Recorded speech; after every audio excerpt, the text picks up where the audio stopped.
Hi guys! Ready ka na bang magsalamin pero hindi mo alam kung anong frame ang babagay sa'yo? Huwag kang mag-alala.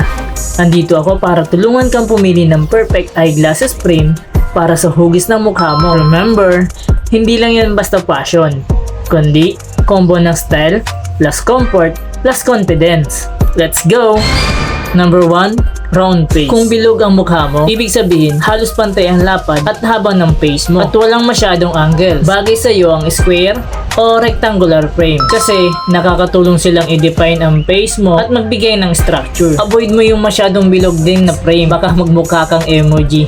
Number 2, square face. Kung square ang mukha mo, malakas ang jawline at wide din ang noo. Ang babagay sa iyong frame ay ang mga round o oval frames para i-soften ang matapang na features. Iwasan mo yung sobrang boxy frame, baka magmukha kang robot. Number 3, heart-shaped face. Kung malapuso ang mukha mo, malapad ang noo, pero makitid ang baba, bagay sa iyo ang lightweight o rimless frames na hindi masyadong overwhelming sa upper face. Pwede rin yung cat eye frames kung gusto mo ng konting drama. Parang ikaw, strong pero sweet. Number 4, oval face. Wow!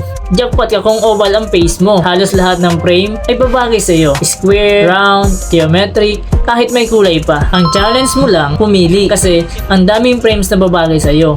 Pero hey, that's a good problem. Number 5, diamond face. Kung diamond shape ang face mo, wide ang cheekbones, pero makitid ang noo at baba, babagay sa iyo ang oval o cat eye frames para i-balance ang proportion. Tip sa lahat ng face shape, siguraduhin komportable ang frame, wag masyadong masigip o maluwag. At higit sa lahat, dapat confident ka habang suot mo yan.